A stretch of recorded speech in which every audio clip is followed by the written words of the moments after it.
네, 안녕하세요. 수사새끼 번외편 겨우 한 끼 이영준 보이스의 수사신부입니다. 지난주에 저희 또 이상욱 신부님과 함께 맛있는 제육볶음을 한번 해봤는데요. 오늘은 또 이번 주는 제가 또 혼자 이곳을 또 다시 오게 되었습니다. 여기서 오늘 또 강 반장님과 하늘보기님께서 도자기 만드는 어떤 굽는 작업을 한다고 하셔서요. 저 안쪽에서는 열심히 지금 준비 중이신데 제가 또 일을 시작하기 전에 맛있는 식사 대접을 또 하기 위해서 이 자리에 또 왔습니다. 항상 복자방송을 또 좀 책임지고 있는 입장에서 이렇게 함께 코너를 만들어 주시고 진행하시는 분들에게 어떻게 늘 감사의 마음을 표해야 될지 모르겠습니다. 그래서 이렇게 조촐한 음식도 준비해 봤는데요. 자, 오늘 여러분과 함께 할 그 요리는요, 할머니 김치찌개. 네, 할머니 김치찌개 되겠습니다. 그 제목만 봐서는 어떤 건지 잘 모르시겠죠. 네, 하다가 갑자기 할머니가 나타나고 이런 건 아닙니다. 먹는 순간 아련히 할머니가 떠오르는 그런 맛있는 요리 할머니 김치찌개 준비해 볼 건데요. 재료는 다음과 같아요. 자, 고기, 찌개용 돼지고기, 그다음 파, 양파, 마늘 다진 거, 그다음에 버섯. 취향에 따라서 다른 재료들을 충분히 조미하셔도 상관없고요. 그다음에 뒤에 보시면 이 김치가 준비되어 있습니다. 이 김치는 또 특별히 작년에 또 우리 김장김치 잘 묵혀뒀던 거 가져왔습니다. 자, 그럼 본격적으로 한번 시작을 해볼까요? 아주 간단합니다. 지난 겨우 한 끼 기억나시는지 모르겠지만 저는 웬만해서는 계란 같은 건 하지 않습니다. 손맛이죠. 네, 그러면 재료를 손질하기 앞서서 먼저 여기 준비되어 있는 찌개용 돼지고기를 먼저 볶을 건데요. 오늘 한 가지 아쉬운 점이 있다면 원래는 더 맛있는 맛깔나는 음식을 하기 위해서는 사실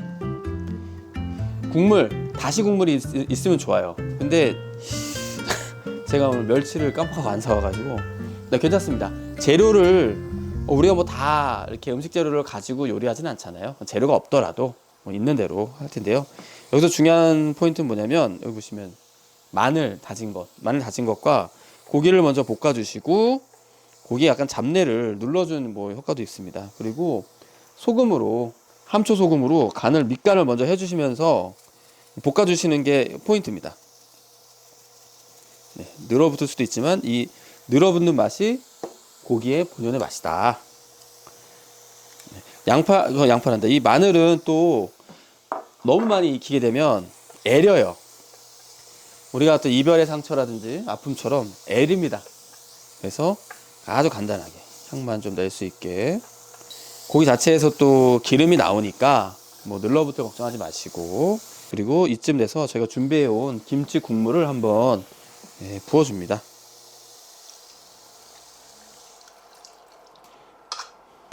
이 돼지고기는 이제 궁금해하시는 분 많은데 약간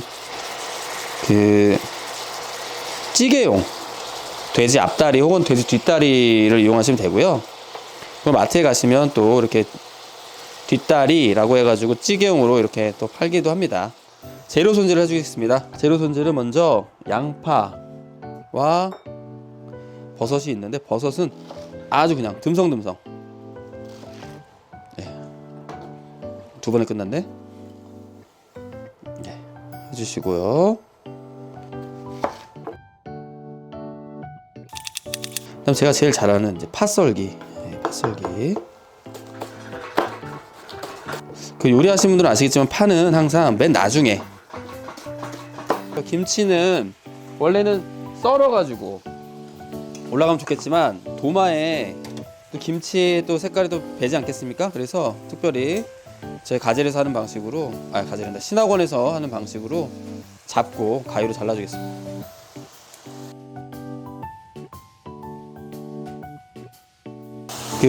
김치의 신맛을 싫어하시는 분들이 있어요. 그런 분들은 설탕을 좀 넣어주셔도 괜찮긴 한데 저는 이제 우리 천연 조미료라고 하죠. 양파를 그래서 일부러 좀 달달한 맛을 내기 위해서 양파를 넣어줄 겁니다. 대충 자르는 것 같지만 이렇게 먹기 편하게 점성정신으로 잘하고 있습니다. 자, 지금부터는 이제 조금 센 불로 김치가 맛이 날 수 있게 우러나면 좋은데요. 자, 여기 좀 비춰주시죠. 잘 비춰주시면 김치가. 그 다음 제일 중요한 거는 이제 물을 부어줍니다. 원래는 더 맛있게 하기 위해서는 육수가 있으면 더 맛이 있는데요. 오늘은 어쩔 수 없이 그냥 물로 대신하겠습니다. 물을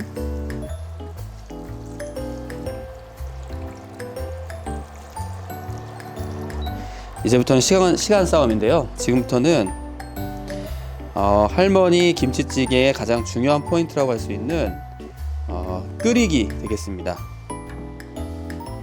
끓이기가 뭐냐, 뭐 그냥 물 끓이는 거 아니냐 이렇게 할 수도 있지만 제일 중요한 시간을 할 수 있고요. 왜냐, 이 끓는 동안에 뭐 간단하게 좀 설명을 드리면, 제 할머니 김치찌개 유래는 무엇이냐면, 제가 수련기에 자전거 성지수를 하다가 전주 지역을 가는데 배가 너무 고팠어요. 그래서 선생 수사님이랑 같이 김치찌개, 허름한 김치찌개 집에 갔는데 할머니가 메뉴가 김치찌개밖에 없는 거예요. 김치찌개를 해주시면서 먹으라고 주셨는데 딱 먹는 순간 너무 맛있는 거죠.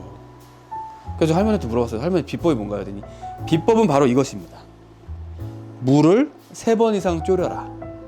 그래서 계속 끓이고 물 붓고 또 끓이고 물 붓고 또 끓이면 맛있어진다. 그래서 정말 그게 다냐고 그랬더니 그게 다 하라는 거예요. 그래가지고 돌아와서 한번 해봤죠. 그랬더니 3번만 졸이시면은 김치찌개가 기가 막히게 맛있습니다. 그래서 오늘 지금부터는 시간과의 싸움이라서 물을 좀 끓이고 어느 정도 다 끓었을 때 다시 돌아오도록 하겠습니다. 여러분 안녕.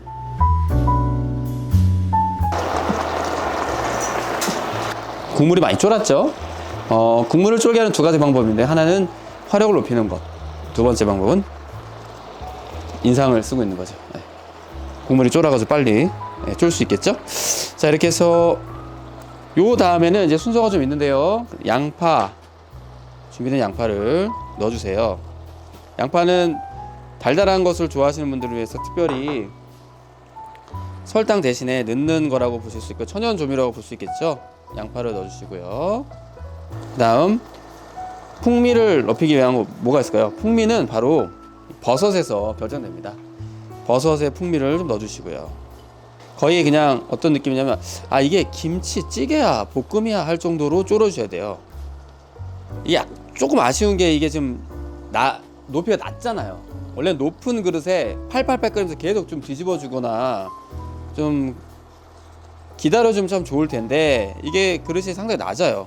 그리고 화력이 좀 더 약하기 때문에 제가 어쩔 수 없이 인상을 많이 쓰면서 지금 진행하고 있다는 점 생각해 주시면 좋겠습니다. 빨리 쫄아야 되니까요. 자, 그리고 원래대로 하자면, 원래 여기다 물을 아까 부었던 만큼 다시 붓고 한 번 더 졸이고 한 번 더 졸여 3번 정도 졸여야 되는데, 생각만큼 화력이 이렇게 좋지가 않습니다. 그래서 저는 좀 물을 적당량을 부어가면서 조절해 볼게요. 자, 이 상태로 또 한 5분간 10분간 끓여줍니다. 김치가 가지고 있는 본연의 맛을 다 끌어낸다고 보시면 되겠어요. 네, 끌어낸다.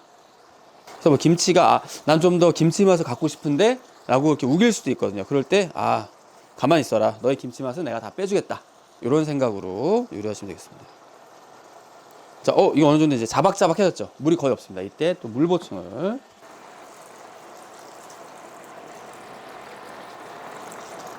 자, 이 상태로 한번 또 한 10여 분 정도 끓여주겠습니다. 잠시 볼게요.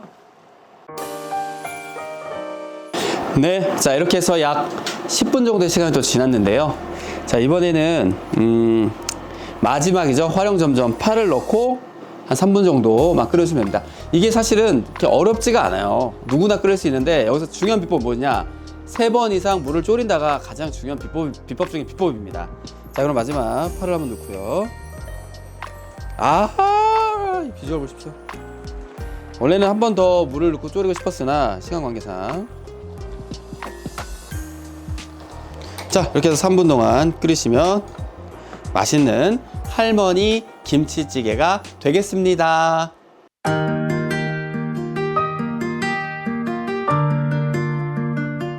네, 김치찌개가 다 되었습니다.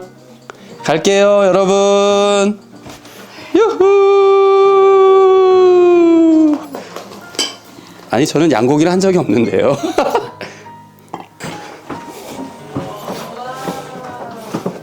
그러면 기도하고 먹겠습니다. 성부와 성자 성령의 이름으로. 자, 오늘 너무 수고 많으신 2분께, 언제나 늘 복자 방송을 수고해 주시는 2분께 먼저 맛있는 김치찌개 대접해 드리겠습니다.